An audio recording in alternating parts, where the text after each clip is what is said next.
کریم اما بعد اعوذ باللہ من الشیطان الرجیم بسم اللہ الرحمن الرحیم. عزیز طلباء طالبات السلام علیکم. میں شان کمار اردو کے لیکچر کے ساتھ آپ کی خدمت میں حاضر. بچوں، آج ہم شیخ غلام حمدانی موصلفی کا چوتھا شعر کریں گے. چونکہ تیسرا شعر پہلے ہو چکا ہے تو چوتھا شعر ہے کہ ہمدم جو دیکھتا ہوں تو پہلو میں دل نہیں، بیٹھا تھا اس کے پاس میرا دل وہیں رہا. اس شعر میں وہیں رہا یہ جذبے کی شدت کو ظاہر کرتا ہے اور شاعر نے کلاسیکی روایت کا سہارا لیا. کلاسیکی شاعروں نے محبت کے لیے مختلف ترکیبیں استعمال کی ہیں. مثلا دل کا جانا، دل کا چرایا جانا، دل کا ہاتھ سے نکل جانا، دل کا پہلو سے نکل جانا، دل کسی پر آ جانا، یہ سب ترکیبیں محبت کے لیے استعمال ہوتی ہیں کہ جب دل کسی پر دل و جان سے جب کوئی عاشق اپنے محبوب پر دل و جان سے فریفتہ ہو جائے تو اس کے لیے یہ ترکیب استعمال کی جاتی ہے.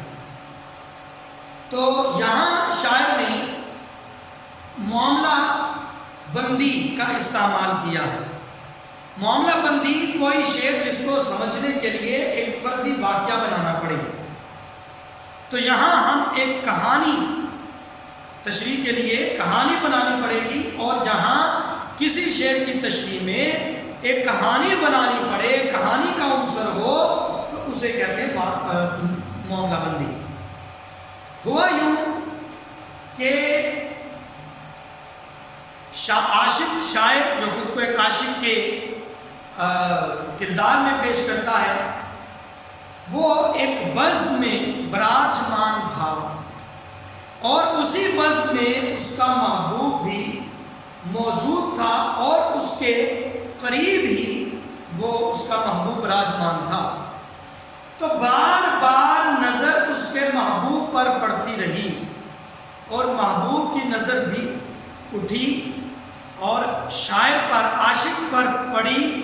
تو عاشق اس پر، اس کے حسن و جمال پر، اس پری وش، پری جمال، پری تمثال پر فریفتہ ہو گیا اور اسے اس پری وش سے محبت ہو گئی.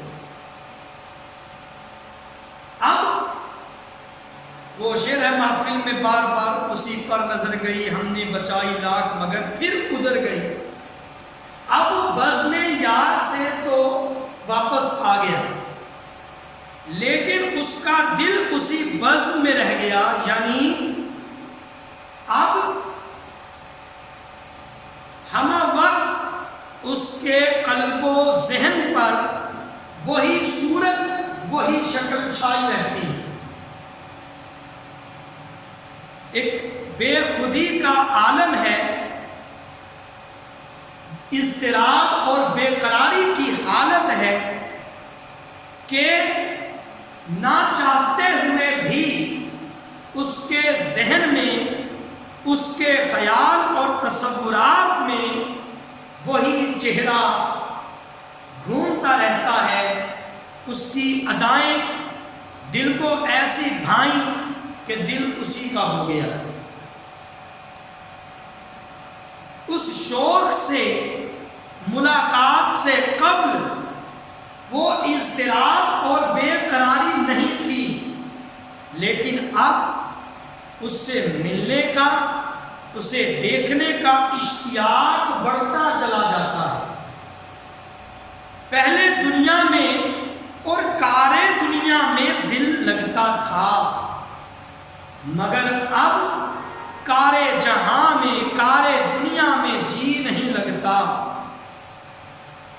اب دل کچھ بھی سوچنا نہیں چاہتا، دماغ اب عقل بھی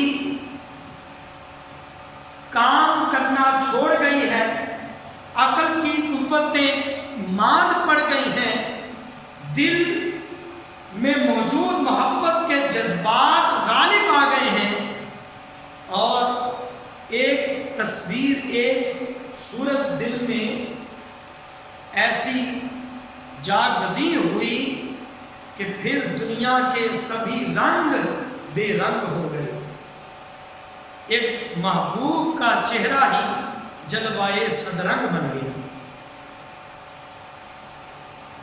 ایسی صورت میں شاعر خود سے اپنے ہمراز سے کلام کرتے ہوئے کہتا ہے کہ اے میرے دوست،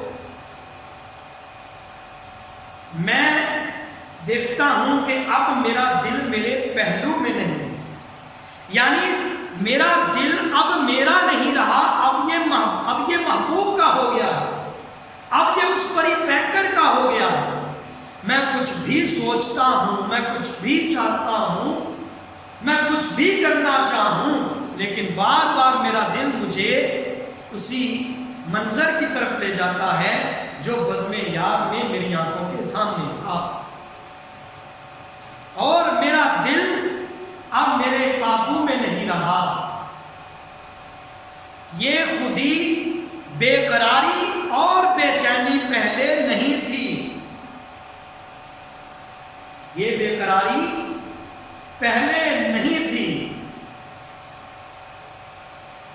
اور دوسری بات، پھر وہ ہمراز دوست پوچھتا ہے کہ اس کی کیا وجہ ہے، تو وہ کہتا ہے کہ میرے بزم یار میں میرے قریب ہی وہ پریوش بیٹھا تھا، اور میرا دل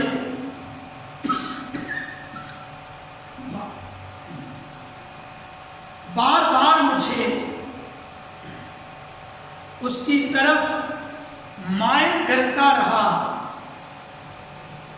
اور وہ دل میں اس شوق کی ادائیں ایسی اتری کہ اب دل اسی کا ہو رہا، اب میرے بس میں یہ دل نہیں رہا، ہر دھڑکن اسی کا نام لیتی ہے، اور دل میں اب اس کو ملنے، اس کے دیدار کی اور اس کے وصل کی خواہش ہے۔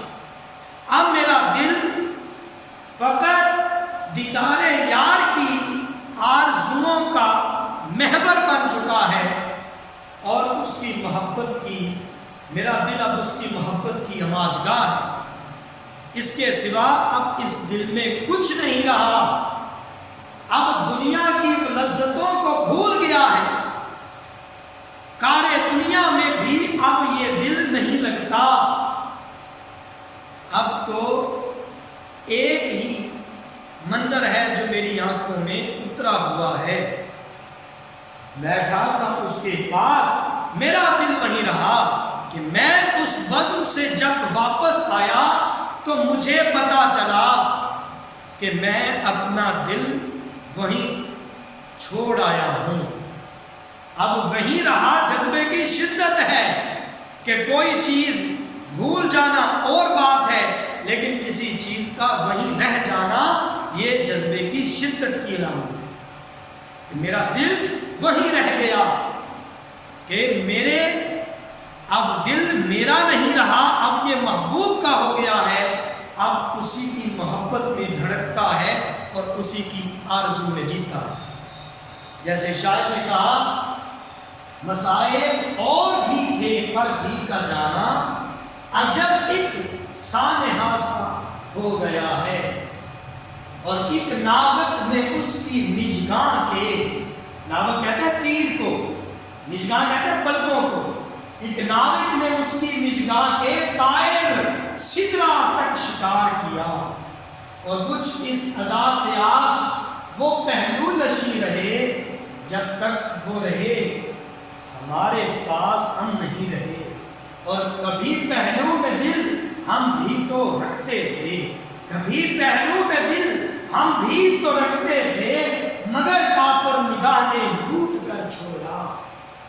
تو بیٹا، یہ بڑا سادہ سا مفہوم ہے اس شعر کا، تیری دزدیدہ نگاہوں کو دعا دیتے ہیں، جتنے چبتے ہیں یہ تیر اتنا ہی مزہ دیتے ہیں۔ جس طرف بھی اٹھ گئی ہیں آہیں ہیں، چشم بددور کیا نگاہیں، چشم بددور کیا نگاہیں ہیں۔ اور جدھر اٹھائی نظر قتل عام تم نے کیا، قضا کا نام ہوا اور کام تم نے کیا۔